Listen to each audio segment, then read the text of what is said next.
Shalom. Wah, hari ini hari yang berbahagia, kita sebelum sama-sama kumpul ya. Nanti ke keluarga masing-masing ya kan ya. Kita duduk ibadah dulu. Amin. Nah, karena hari ini hari yang baik, kalau hari tradisi kita ngumpul gitu ya, hari yang baik itu ngumpul keluarga.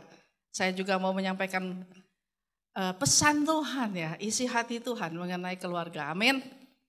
Nah, dimulai dari keluarga yang kita udah pernah tahu ya, keluarga kita sendiri kita tahu ya kan, papa mama hafal kan, anaknya ada berapa hafal ya, shalom semua. Nah, hari ini di hari yang baik itu hari yang istimewa. Saya mau cerita, di Alkitab ada satu keluarga, anak dua kembar, laki dua-duanya gitu ya. Cuman yang satu nih timnya papa, yang satu timnya mama gitu. Kita kalau punya anak tuh jangan sampai ada tim-timan ya. Jangan ada nasi tim boleh. Tim A, tim B gitu ya. Yang satu timnya papa artinya si papa sayang anak yang itu. Tim mama artinya mama bersama dengan anak itu membangun tim gitu dalam satu keluarga ya. Wah, keluarga kalau udah ada tim kayak macam itu gitu, grup-grupan gitu. Walaupun tinggal seatap bukankah udah terpecah. Paham ya? Nah, ini kejadian lah. Jadi hari itu dimulai dari warisan. Oh, katakan, oh. Siapa di sini yang gak demen terima warisan? Angkat tangannya. Boleh nanti dicatat nomornya Pak. Jadi dimulai dari warisan. Hari itu si papi itu bilang sama anaknya yang sulung itu bilang begini. Esau, marilah masakin papi daging buruan kamu. Karena si Esau ini demen berburu. Bikin dan olah, nanti kamu bawa kemari. Kalau papa udah kenyang, ya ini kata-kata ini gak ada di Alkitab, ini karangan saya gitu ya. Kalau papa udah kenyang, nanti papa mau lepas berkat untuk kamu. Nah istilahnya gini, papa mau nanti kasih warisan untuk kamu. Kan kamu anak sulung toh, pergi sana. Nah rencana ini didengar sama si mama. Oh mamanya dengerin. Mamanya bilang, gak rela nih. Oh gak bisa begitu. Masa yang terima itu si Esau. Tahu gara-garanya apa? Si mama tuh gak cocok sama mantu-mantunya. Mantu. Sebab Esau itu mengambil istri-istri dari orang-orang Kanaan yang bukan orang-orang keturunan Yahudi atau orang Israel.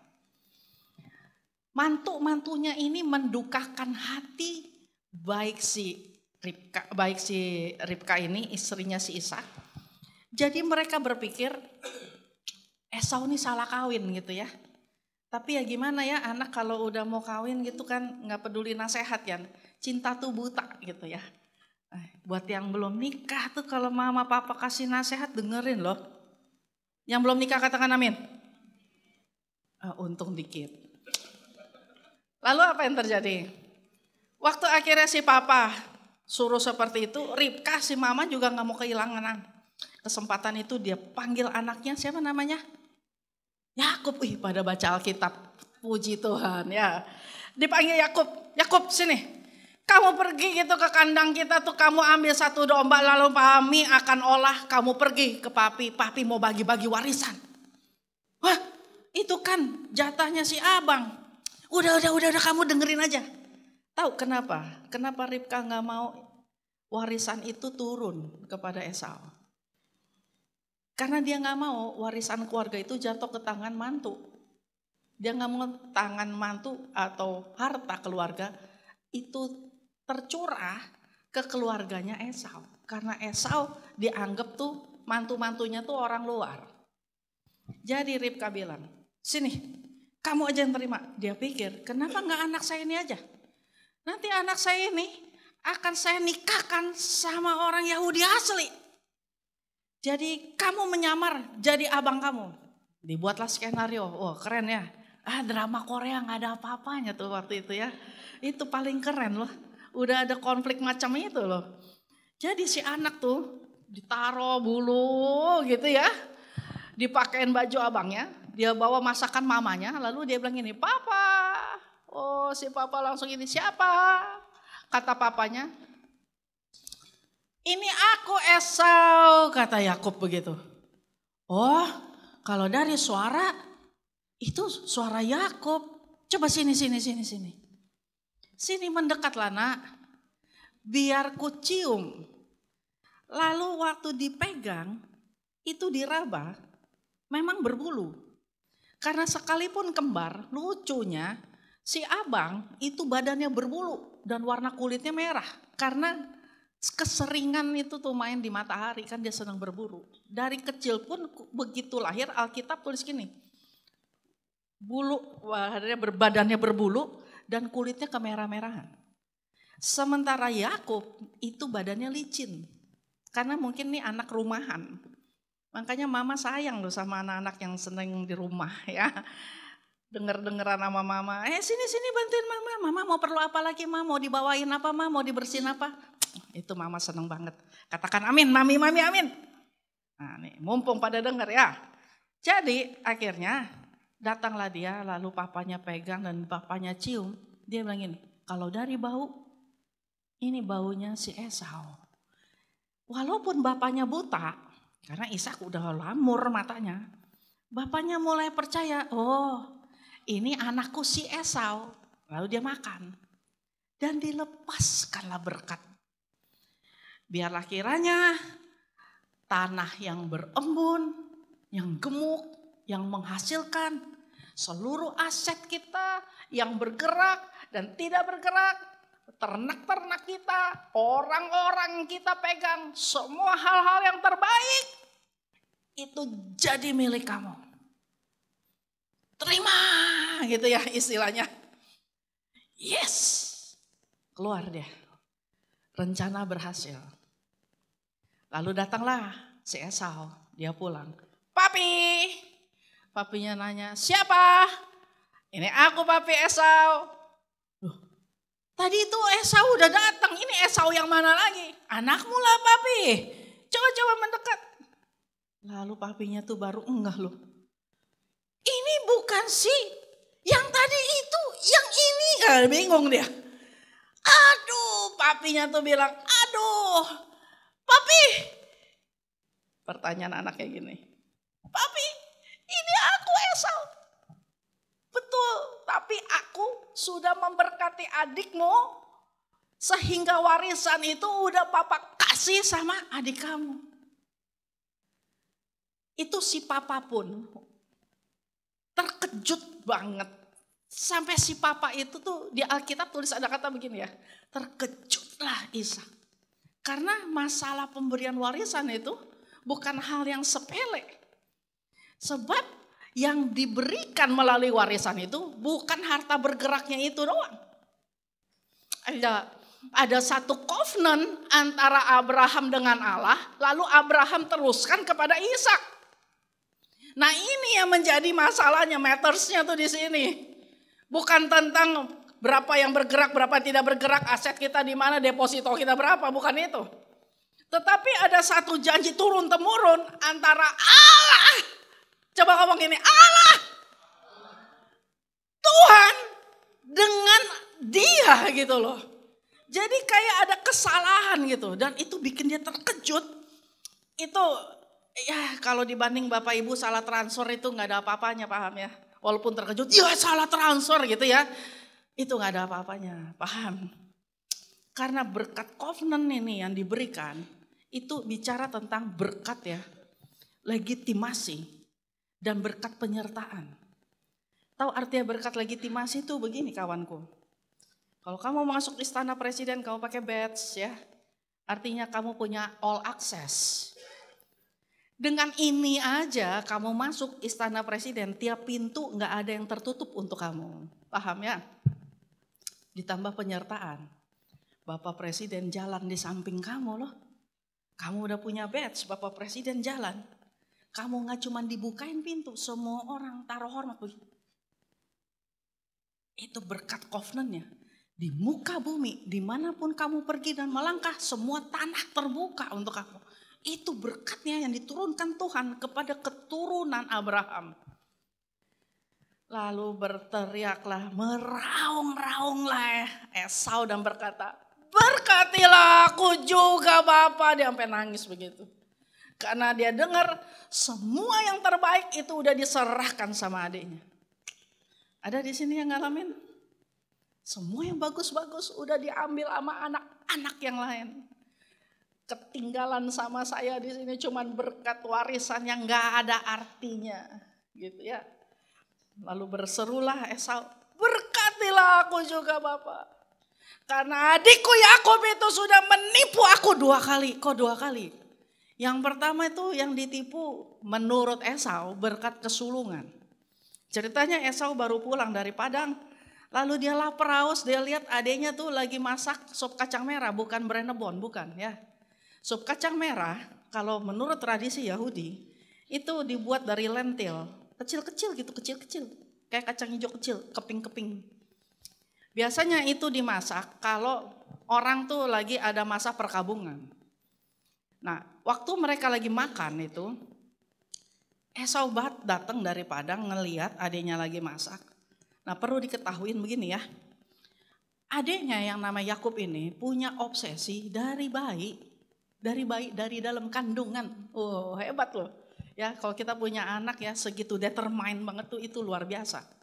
Dari dalam kandungan dia udah punya yang namanya tekad untuk jadi abang. Sebab Alkitab tulis begini, dari dalam kandungan kedua anak kamu itu bertolak-tolakan. Waktu Ribka datang dalam keadaan hamil, kembar, lalu kata pelihat dibilangnya begini, di dalam kamu tuh ada 2 anak yang saling bertolak-tolakan. Waduh, 1 aja udah ngep ya, apalagi 2 terus pakai berantem. Dalam perut itu yang sesek itu tuh. Bertolak-tolakan dan menjadi 2 bangsa. Lalu dibilang gini, yang bungsu itu kepingin menjadi yang sulung. Dalam beberapa artikel tuh tulisnya begitu. Lalu apa yang terjadi? Ketika tiba waktunya untuk Esau lahir duluan, itu bisa-bisanya Yakub itu memegang tumit abangnya. Jadi posisinya kalau si abang udah turun di jalan lahir tuh, turun di bawah, adeknya dari atas pegang kaki abangnya gitu supaya jangan turun. Itu bisa terjadi begitu. Aduh ya, makanya kalau nonton drama Korea mah gak ada apa-apanya Bapak Ibu ya. Kalau baca Alkitab diterjemahin itu tuh sama Roh Kudus, Bapak Ibu bisa kagum loh, bisa ada kejadian begitu ya. Itu kejadian. Waktu gagal akhirnya si abang turun juga. Nah, dia cari kesempatan, hari itulah kesempatannya. Abangnya pulang bilang begini, masak apa kamu? Mau. Panggil saya abang, panggil saya take, nanti saya kasih. Kata dia begini, kalau kamu mau, berikanlah hak kesulungan kamu kepadaku. Panggil abang dulu, nanti saya kasih. Aduh, ribet amat, cuman mau minum beginian aja, makan ginian pakai panggil lu abang. Ya kalau mau, kalau enggak ya gue gak kasih.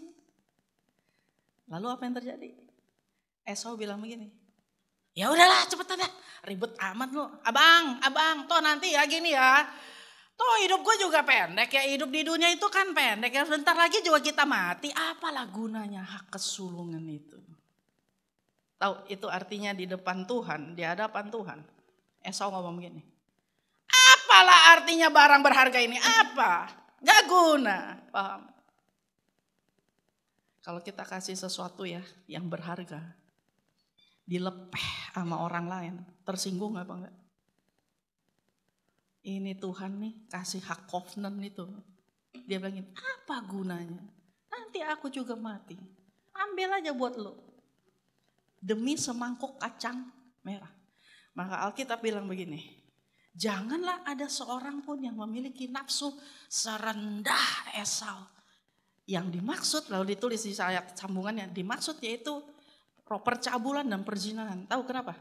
Karena orang berzina, orang percabulan dikuasai oleh nafsu. Gak mikir di mana, gak mikir sama siapa, gak mikir panjang, jebret aja gitu langsung. Itu namanya nafsu rendah. Dia gak mikir dia bapak seseorang, dia gak mikir dia pemimpin sesuatu, dia gak mikir dia ada bawa keluarga dan gerbong. Ada bawa nama baik, itu dia gak pikirin. Karena nafsunya rendah, langsung jebret aja gitu.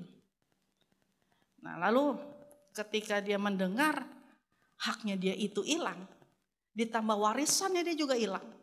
Dia bilang gini, benarlah itu si Yakub itu, memang pencuri dia itu. Sudah 2 kali aku ditipunya. Tapi Pak, berkatilah aku juga. Lah papanya bilang, aku gak punya berkat lagi. Semua udah aku kasih sama adik kamu. Aku benar-benar gak punya berkat. Cuma ada berkat itukah Bapak? Cuma ada 1 berkat itukah Bapak? Tidak ada yang lain kah? Nah ini berkatnya. Papanya bilang, yang tersisa itu hanyalah tanah yang jauh dari gemuk. Berarti tanah kering. Jauh dari embun. Usaha apapun di situ tuh gak menghasilkan. Kamu akan hidup dari pedang. Berarti kamu cari duit tuh sampai berdarah-darah, sampai mati-matian. Dan kamu akan jadi hamba atas adikmu. Akhirnya jadi hamba adiknya. Abang gak ada otoritasnya lagi. Dilewatin terus sama adiknya. Dia akan jadi hamba. Dalam hidup sehari-hari, kelihatannya biasa, tapi itu menyimpan karat luka. Berapa banyak ya keluarga itu ribut gara-gara uang. Abang kakak tuh ributnya uang, adik beradik ributnya uang, warisan uang, warisan uang. Maka di hari-hari yang macam gini kalau lagi ngumpul, coba aja ntar tunggu. Mah, si Koko gak datang? Gak datang. Ya udah, kalau gitu kita makan sekarang. Jangan, masih ada adek lu yang ketiga. Lah kenapa? Dia belum datang. Ya udah jam segini kita mau mestinya makan dong. Jangan. Adek lu yang ini soalnya lebih kaya. Dia yang biayain ini makanan kita, paham? Yang tengah udah datang. Yang di atasnya lagi tengah udah datang. Saling pandang-pandangan. Kita gak dianggap. Kita gak dianggap. Atau si abang datang. Semua buang muka. Ini bikin ginian anak aku gak diundang. Kirain gak ada. Bahkan ada yang ngomong ini. Kirain udah mati. Bahkan bisa terjadi. Kita lagi bikin acara. Lalu ada yang bilang begini kan. Si tante yang itu jangan sampai diundang ya. Kalau perlu nanti sampai papa mati juga tuh dia jangan diundang. Dia udah bukan adek papa lagi, paham? Karena dulu waktu lu sekolah butuh duit dia gak mau tolong lu. Dia gak tolong kita. Tuh makanya bukan keluarga kita lagi. Nanti lu kawin lu jangan undang om yang itu. Karena dulu waktu kita susah dia gak peduli sama kita. Kita udah putus hubungan sama itu om. Jadi nih kita jadi parents nih ya. Kita turunin dendam. Diwarisin tuh dari zaman ke zaman. Nanti anaknya ngomong lagi sama anaknya. Nanti ya jangan kasih senyum sama opa yang itu. Karena opa gak suka sama opa yang itu. Turunin lagi. Padahal orangnya udah mati. Dulu tuh opa yang itu tuh kita juga gak ngerti itu. Tapi itu dendam turunan itu. Diturunin terus. Gara-gara cuman simpel. Harta warisan. Lu kan mestinya tinggalnya di situ. Lu kan mestinya yang punya ini. Gua punya ini. Begitu terus. Ini kan kalau udah kayak gini hati-hati ya. Papa mama ntar kalau tinggalin warisan. Kan warisan gak cuman harta lo. Hutang juga itu warisan. Giliran utang aja. Lu kan anak kesayangan papa. Lu tuh yang lunasin hutangnya. Tuh yang lebih disayang sama papa tuh lu yang lunasin. Ini mama tanah kuburannya mau digimanain nih? Ya lu dong yang urus, lu kan disayang mama, lu yang urus. Karena lu anak mama, paham? Kalau nanti kita mati gak ada yang ngurusin kuburan gara-gara ada tim papa, tim mama. Ketika dia terima warisan itu, ada satu kalimat yang diucapkan oleh Ishak. Tetapi akan terjadi kelak apabila kamu sungguh-sungguh, sampai digituin. Kamu akan melempar kuk. Kamu akan melempar kuk itu dari hidup kamu. Kuk apa itu? Kuk perhambaan adikmu. Kamu akan lemparin itu. Sehingga kamu gak cuma jadi budak. Kamu akan bisa hidup bebas menjadi diri kamu lagi. Apabila kamu sungguh-sungguh. Di dalam terjemahan bahasa Inggris, dalam terjemahan kitab yang lain itu saya dapat begini. However, it shall come to pass when you break, patahin, break loss. Apa yang dipatahin? From anger. Apalagi yang dipatahin? Hate, benci. Kok kamu bisa patahin? Kamu punya rasa marah dan kebencian kamu. Sampai digituin. That you will tear off. Dari kamu punya leher tengkuk. Tear his yoke off your neck. Kamu akan bebas. Dan belenggu itu patah. Tahu orang dibelenggu itu bagaimana? Kalau pembajak ya, petani itu membajak pakai lembu pada masa itu di Alkitab tulis. Itu tuh bajak tuh begini nih. Lalu ada di sebelah sini sapi, di sebelah sini lagi sapi, lembu maksudnya. Lalu ada lagi satu kendali yang dipegang oleh petani. Kendali ini akan mengendalikan kuk. Paham? Sehingga si lembu itu gak bisa bergerak kecuali di bawah kendali si petani. Kalau orang dikuasai oleh kemarahan dan benci, dia dikendalikan oleh roh kemarahan dan benci. Simpel kan? Datang ya. Nanti mama adain jam 12. Si Cici datang gak? Datang. Ya udah, aku gak datang. Paham? Padahal dia pengen makan-makannya. Tapi begitu ketemu itu orang nyebelin, langsung dia bilang apa? Gue gak datang. Sebab dia dikendalikan oleh kebencian dan keamarahan dia. Datang duduk. Begitu mau duduk, ada yang dia benci. Dia pindah lu duduk sini. Gak apa-apa deh. Kena angin deh, masuk angin nggak apa-apa gitu. Di sini AC cetot. Nggak berani duduk di situ. Kenapa? Karena ada orang yang dia benci di situ. Kalau kita mau pulang atau kita mau pergi, lewatin rumah orang yang kita benci, terpaksa kita muter. Jadi jauh kan hidup lo. Susah kan? Karena ada kebencian tuh yang sampai begini. Ribet banget gara-gara kita marah dan benci. Hal yang paling simpel itu akan menjadi rumit gara-gara kita benci atau kita marah sama itu orang. Terus-terusan dipiara, tinggal tunggu waktunya begini. Kalau udah gak mampu, ya udah tergeletak di atas ranjang, udah tinggal tunggu dijemput.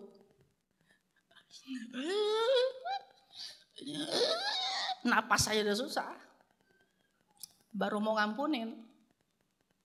Silakan dipikir baik-baik. Kira-kira kesono masuknya apa kesono turunnya?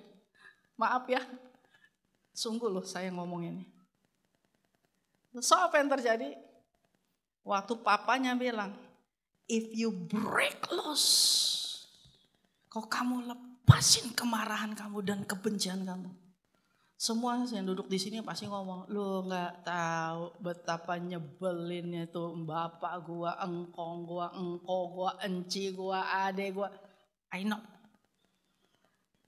Bapak ibu kayak nggak tahu aja, saya juga hidup pada keluarganya, ada engkongnya, ada bapaknya, ada adeknya, ada adek, cici, kakak semua ada. I know. Tapi hari ini saya mau kasih tahu, kalau kita nggak break loss, kita nggak dapat apa-apa dalam hidup kita. Dia nggak perlu ada, tapi kita sudah jadi budaknya.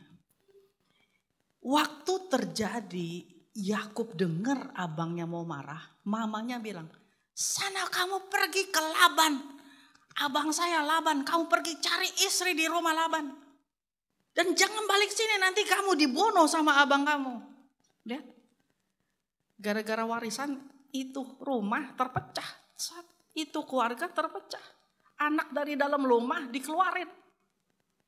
Terus ketika sampai di Laban, dia kerja di sana, hidupnya juga nggak gampang-gampang amat Yakub.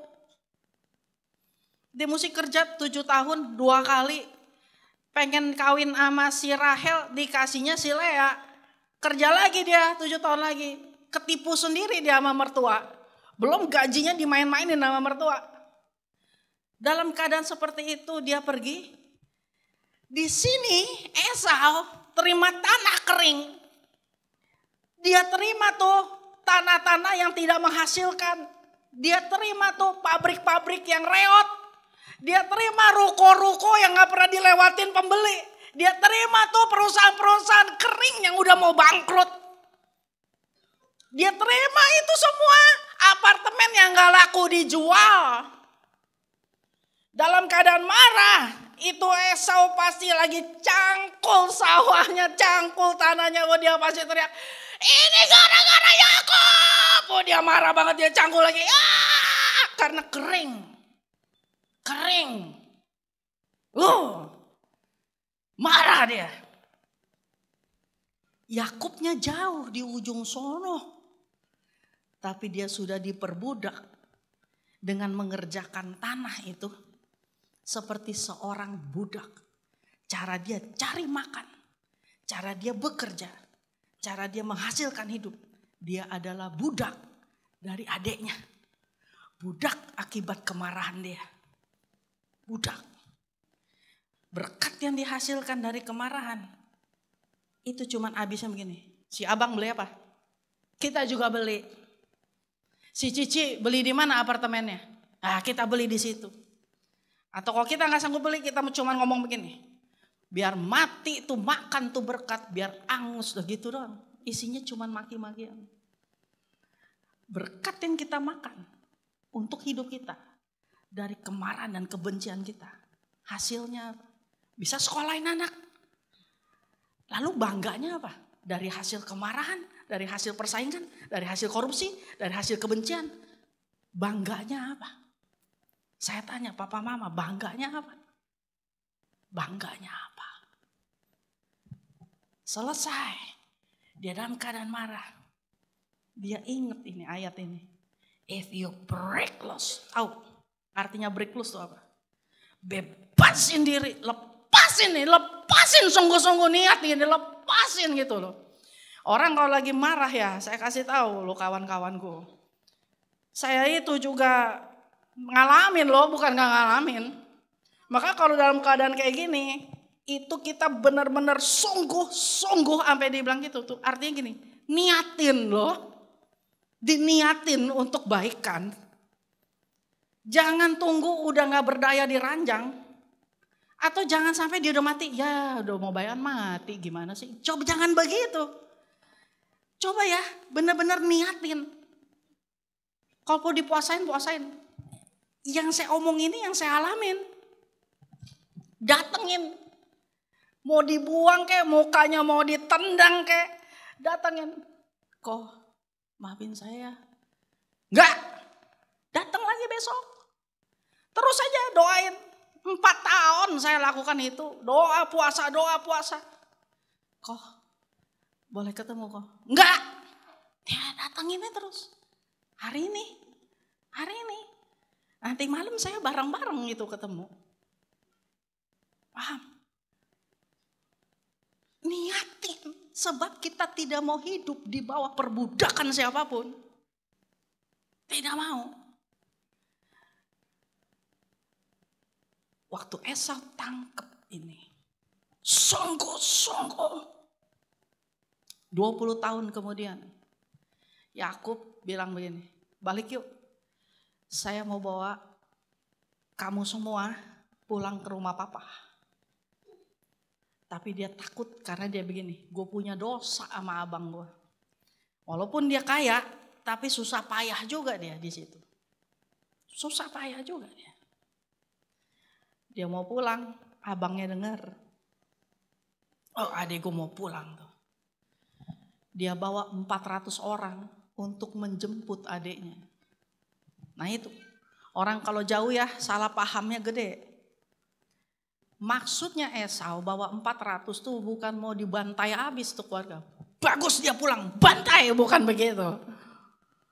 Esau yang 20 tahun kemudian itu adalah Esau yang berbeda. Waktu dia dengar adiknya mau pulang, dia bawa 400. Maksud dia begini, itu pasti barang-barang bawaan adikku tuh banyak. Bininya aja sampai banyak gitu. 4. Anak-anaknya aja sampai banyak. Hartanya pasti banyak. Kalau nggak dikawal bisa nggak aman. Tapi di sini pikirnya gini.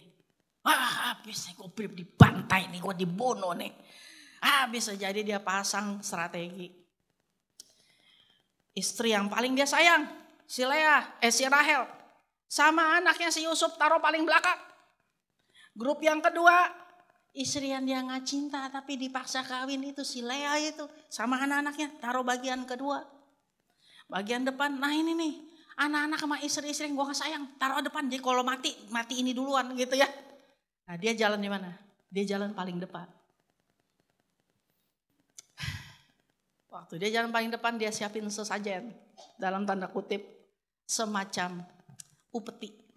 Hadiah, gift. Dia suruh pembantu-pembantu yang bilang gini. Kalau nanti ketemu sama rombongan Esau. Kamu ngomong gini. Ini siapa punya? Kalau ditanya gitu kamu jawab gini.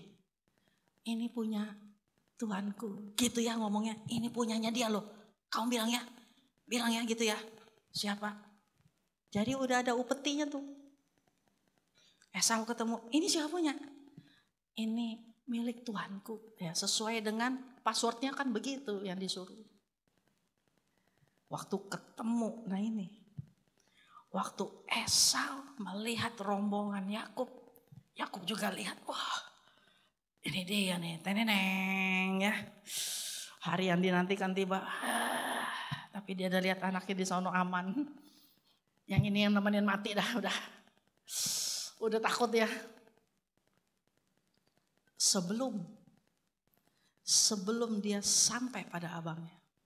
Ini yang dilakukan oleh Yakub. Yakub bersujud. Tersungkur. Dan dia menyembah Esau. Dia jalan lagi. Dia tersungkur. Dia berlutut. Dia menyembah Esau. Berapa kali? 7 kali. Esau lihat itu.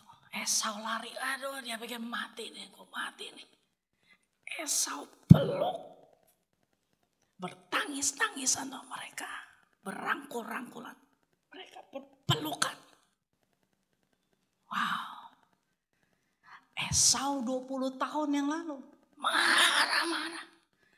But Esau 20 tahun kemudian break loose from anger and hate. Saya baca ini ya.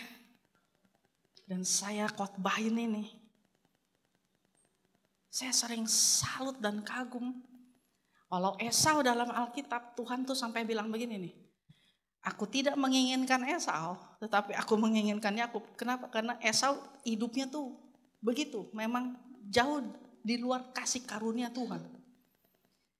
Tapi Esau yang kita baca ini, orang yang sama ini, punya satu karakter yang berubah. Lalu dia bilang apa? Adikku, apakah itu kambing domba yang banyak itu? Untuk siapakah itu? Ya, untuk melunakkan hatimu lah bang. Karena takut kan adiknya. Tahu jawabannya Esau apa? Untuk apalah adikku? Aku sudah punya banyak. Aku sudah punya banyak. 20 tahun yang lalu warisannya adalah jauh dari tanah gemuk, jauh dari embun, hidup dari pedang, dan kamu hamba atas adikmu. Tapi hari itu kenyataannya, siapa yang menyembah? Esau nyembah Yakub? No, Yakub tersungkur menyembah Esau. Mengembalikan otoritas itu, kamulah abangku. Siapa yang nyembah balik? Esau gak pernah nyembah Yakub. Yakub yang menyembah. Tersungkur minta maaf. 20 tahun yang lalu dia punya tanah kering. Hari itu dia lihat kambing domba, dia tanya gini, untuk apa adikku? Aku udah punya banyak. Artinya apa? Benar-benar diberkati gara-gara dia break loose from hate and anger. Benar-benar melepaskan diri dari gini. Saya gak boleh hidup dengan cara ini kalau gak tanah ini kering terus. Papa pernah bilang kalau kamu sungguh-sungguh berusaha, kamu akan lepaskan kuk itu.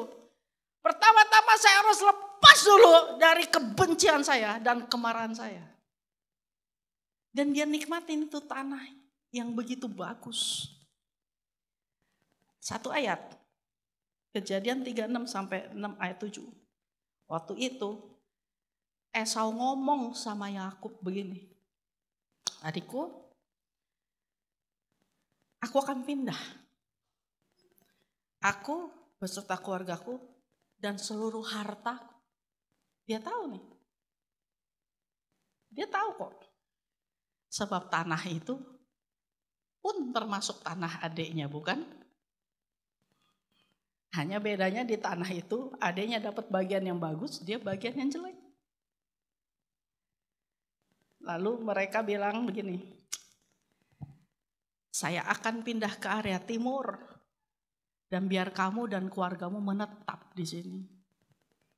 Alasan mereka berpisah, Alkitab tulis dengan jelas. Karena harta mereka terlalu banyak. Terlalu banyak. Gak bisa tinggal sama-sama bukan karena benci. Gak bisa tinggal karena gini. Gak cukup space untuk simpen harta kamu, Dek. Dan memang ini tanah kamu loh, Dek. Yang abang jagain. Karena tanah ini abang memperoleh berkat kekayaan. So dengan kata lain dia mau ngomong, ku kembalikan seutuhnya, semuanya. Tanah warisan kamu sama kamu. Karena aku sudah punya banyak. Tahu moral dari story ini apa? Amsal 12 cuman ngomong begini ayat 11. Siapa mengerjakan tanahnya akan kenyang. Paham? Warisan gak bikin kaya. Warisan kalau gak bisa dikelola, gak bisa bikin apa-apa. Tetapi siapa mengejar barang sia-sia, gak berakal budi. Artinya, kamu mau mewarisi apapun, kamu mau anak keturunan siapapun, kalau kamu gak bisa kerja, kamu gak dapat apa-apa. Kamu dapat yang kecil, yang nothing. Tetapi ada satu peristiwa yaitu Tuhan menyertai kamu. Dan kamu bisa kerja, bisa diandelin. Lepas dari marah dan benci. Kamu terima itu berkat. Terima itu berkat. Efesus 4 ngomong begini. Segala kepahitan, kegeraman, kemarahan, pertikaian, dan fitnah. Hendaklah dibuang dari antara kamu. Demikian pula segala kejahatan. Hendaklah kamu ramah seorang terhadap yang lain, penuh kasih mesra, saling mengampuni sebagaimana Tuhan mengampuni. Tahu kenapa? Karena kita hidup bukan untuk jadi budak dari kebencian dan kemarahan kita. Mau sama atasan kayak, apalagi sama saudara. So di hari ini, hari yang baik ini. Hari di mana kita berkumpul sama keluarga.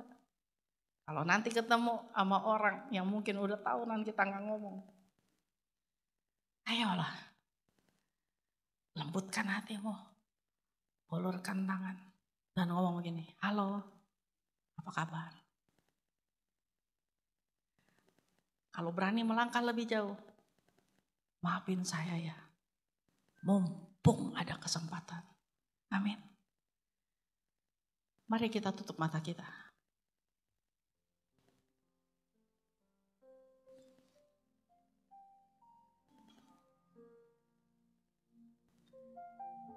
Jangan ada kemarahan dan kebencian yang kamu wariskan sama keturunan kamu. Jangan itu hidup di dalam hidup kamu.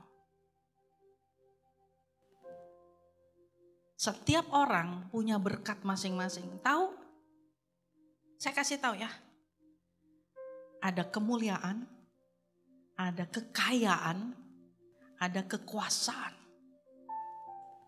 Itu yang punya Tuhan, semua itu Tuhan yang punya. Kalau ada yang satu kaya, yang lain gak kaya. Karena Tuhan percaya kalau dipegang sama dia, kekayaan ini bisa bergulir lepas. Mungkin kamu bilang, tapi dia kan gak kenal Tuhan. Tapi Tuhan percaya sama dia, dia mampu. Kalau ada kemuliaan dan kuasa, yang lain punya, yang lain gak punya.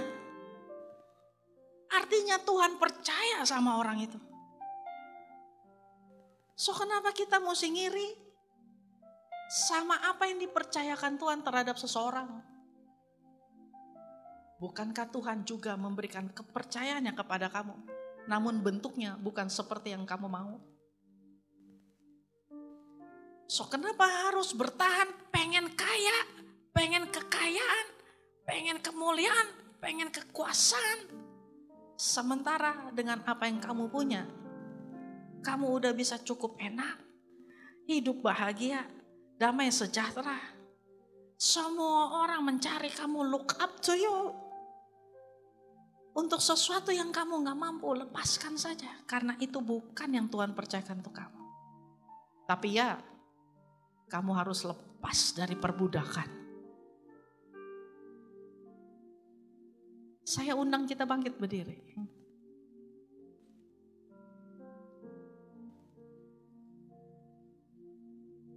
Kalau ada keluarga demi keluarga di sini hadir, mari bergandengan tangan.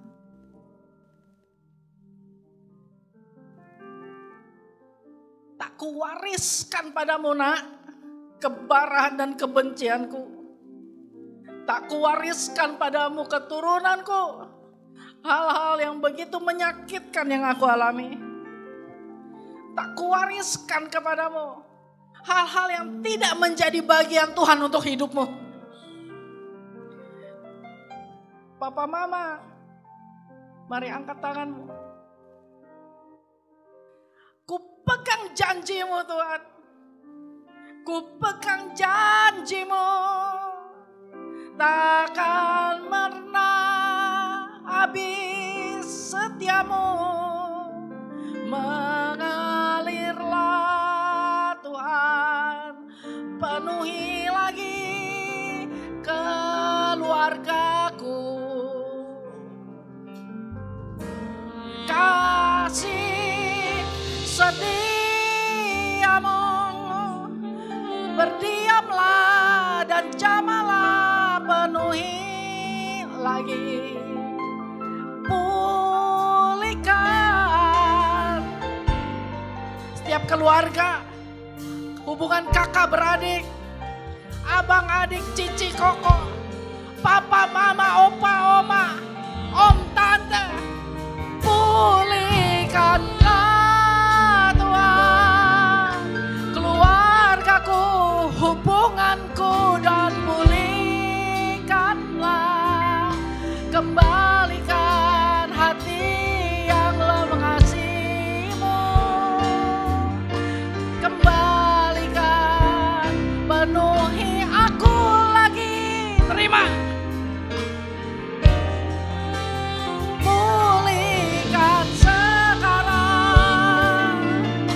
Bekerjalah dan jamalah,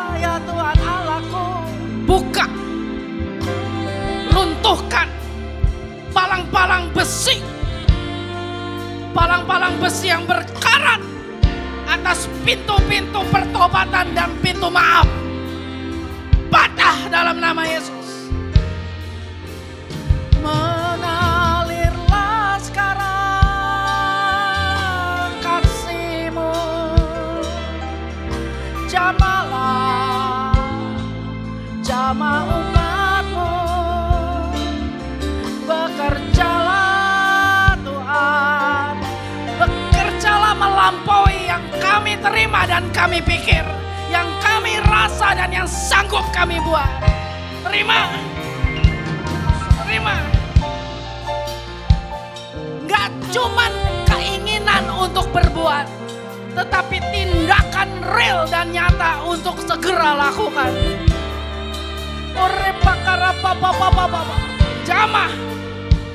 Jamah, berkat-Mu mengalir.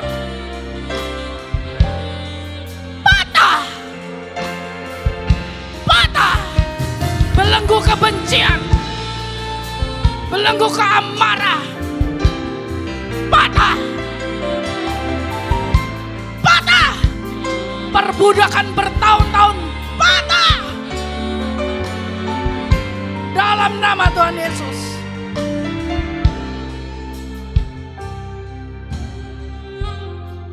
Percayakan berkat yang terbaik. Percayakan berkat yang terbaik turun atas umat-Mu. Keluarga atas keluarga, persaudaraan atas persaudaraan, hubungan kerja dan hubungan bisnis pulih dalam nama Tuhan Yesus. Terima kasih Bapa, hamba-Mu selesai. Dalam nama Tuhan Yesus kami berdoa. Amin. Terimalah berkat Tuhan. Kasih karunia yang berlimpah-limpah daripada Allah Bapa di dalam Anak yang tunggal Yesus Kristus. Persekutuan yang manis dengan Roh Kudus menyertai kita semua mulai hari ini. Sampai Tuhan Yesus datang menjemput kita di awan-awan dan bahkan sampai selama-lamanya. Yang percaya bersama-sama katakan, amin. Allah sumber kuatku.